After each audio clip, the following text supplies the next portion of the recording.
આપણે બધા આપણી જાત સાથે વાતો કરતા હોઈએ છીએ, ખરું ને? પણ શું ક્યારે એવું વિચાર્યું છે કે આ વાતોમાં કેટલી તાકાત હોય છે? આજે આપણે એક એવા વિચારને સમજીશું જે કદાચ આપણી આઝાદી વિશેની સમજને હંમેશા માટે બદલી નાખશે. તો ચાલો આ સફર શરૂ કરીએ. વિચારો એ તો આપણા મનમાં આવતા જતા વાદળો જેવા છે. પણ શું થાય જો કોઈ એક વાદળ ત્યાં જ અટકી જાય અને આખા આકાશ પર છવાઈ જાય? શું કોઈ એક વિચાર એટલો શક્તિશાળી હોઈ શકે કે એ ફક્ત એક વિચાર ન રહેતા આપણી પોતાની ઓળખ બની જાય? ચાલો આ વાતને થોડી ઊંડાણથી સમજીએ. આ વાત ખરેખર વિચારવા જેવી છે. આપણને જે સાંકળો બાંધે છે ને એ કોઈ લોખંડની નથી બનેલી, પણ એક જૂઠાણાની બનેલી છે. એક એવું જૂઠાણું જેને આપણે પોતે જ સાચું માની લીધું છે. આ વિચાર જ કેવો હચમચાવી દેવો છે કે આપણી જેલની ચાવી તો કદાચ હંમેશા આપણી પાસે જ હતી. તો આ બધી ગણમથલ શરૂ ક્યાંથી થાય છે? બસ એક નાના સાવ સામાન્ય લાગતા જૂઠાણાથી. એક વિચાર આવે કે હું આ કામ માટે લાયક નથી, અથવા મારાથી આ ક્યારેય નહીં થાય. શરૂઆતમાં તો એ ખાલી એક વિચાર જ હોય છે, પણ જેવી આપણે એના પર વિશ્વાસ કરી લઈએ છીએ ત્યારે જ આપણે અજાણતામાં આપણી આઝાદીની જેલનો પાયો નાખી દઈએ છીએ. પણ જુઓ, વાત અહીં પૂરી નથી થતી. આ જૂઠાણ તો એક બીજ જેવું છે. એકવાર આપણા મનમાં રોપાઈ જાય પછી એ કેવી રીતે એક મોટું ઝાડ બનીને આપણી આખી ઓળખને જ ઢાંકી દે છે. ચાલો એ પ્રક્રિયાને સમજીએ.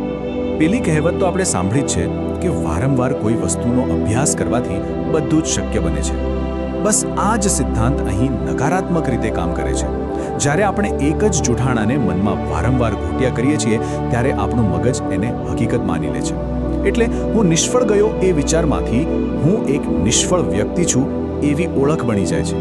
ખબર છે આ કેટલો નાનો પણ કેટલો મોટો ફરક છે? આ 3 પગલાં જુઓ. આ જાણે કે બંધન તરફ જવાનો રસ્તો બતાવે છે. પહેલું, એક જૂઠાણાને સાચું માનવું. બીજું, એને સતત યાદ કરવું. અને ત્રીજું અને અંતે એ જ વિચાર આપણી ઓળખ બની જાય છે. દેખાવમાં આ કેટલું સરળ લાગે છે નહીં, પણ એની પકડ એટલી જ મજબૂત હોય છે. આને સમજવું એ જ આમાંથી બહાર નીકળવાનું પહેલું પગલું છે. પણ શું એનો અર્થ એવો છે કે આપણે હંમેશા આ અંધારામાં જ રહેવાનું છે? ના, બિલકુલ નહીં.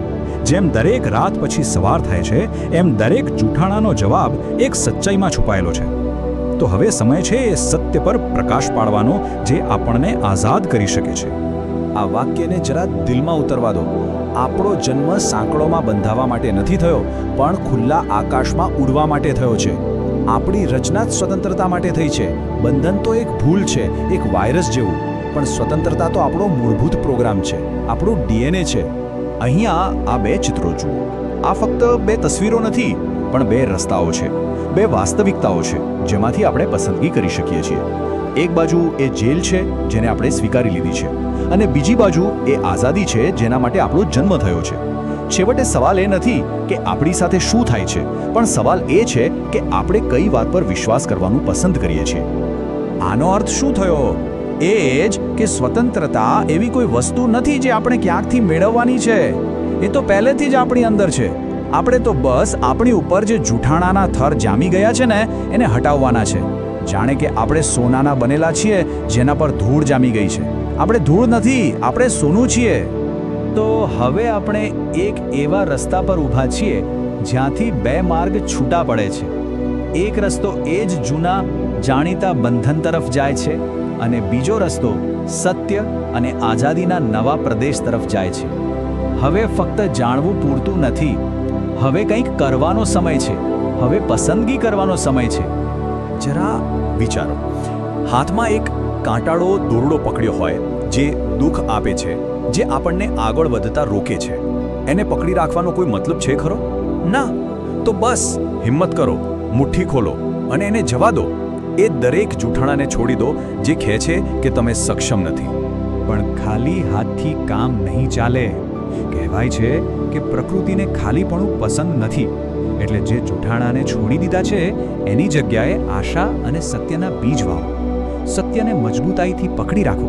એ સત્ય કે તમે સક્ષમ છો, તમે મૂલ્યવાન છો અને તમે સ્વતંત્રતા માટે જ બન્યા છો. તો આ બધી મહેનતનું પરિણામ શું? જ્યારે આપણે જૂઠાણાને છોડીને સત્યને અપનાવીએ છીએ ત્યારે આપણને શું મળે છે? આપણી આ આખી સફરનું અંતિમ મુકામ શું છે? અને આ રહ્યો જવાબ, સાચી આઝાદી. એ આઝાદી જે ફક્ત અને ફક્ત સત્યમાંથી જ જન્મી શકે છે. આ કોઈ જાદુ નથી, આ એક કુદરતી નિયમ છે. જેમ પ્રકાશ અંધકારને દૂર કરે છે, બસ એ જ રીતે સત્ય જૂઠાણાના દરેક બંધનને તોડી નાખે છે. સત્ય એ ચાવી છે જે દરેક તાળાને ખોલી શકે છે.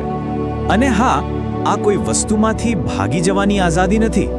આ વાત ફક્ત સાંકડો તોડવાની નથી, આ તો પાંખો ફેલાવવાની આઝાદી છે. આ ફક્ત કોઈ વસ્તુમાંથી મુક્તિ નથી, પણ કંઈક બનવા માટેની સ્વતંત્રતા છે. આપણું જે શ્રેષ્ઠ સ્વરૂપ છે એ બનવાની, આપણા સપનાને જીવવાની અને એ જીવન જીવવાની સ્વતંત્રતા જેના માટે આપણો જન્મ થયો છે. આપણી આ સફરના અંતમાં બસ એટલું જ યાદ રાખજો કે આ સફરમાં કોઈ એકલું નથી. પ્રેમ અને આશા હંમેશા આપણી સાથે જ છે. આ જ્ઞાન આપણને શાંતિ અને શક્તિ આપે. તમારો દિવસ ખૂબ સુંદર રહે. તો જતા પહેલા એક નાનો સવાલ. જો આજે ફક્ત એક જ જૂઠાણું, ફક્ત એક જ સાંકળ તોડવાનો મોકો મળે તો એ કઈ હશે? તમારી આઝાદીની સફરનું પહેલું પગલું કયું હશે? વિચારજો જરૂર.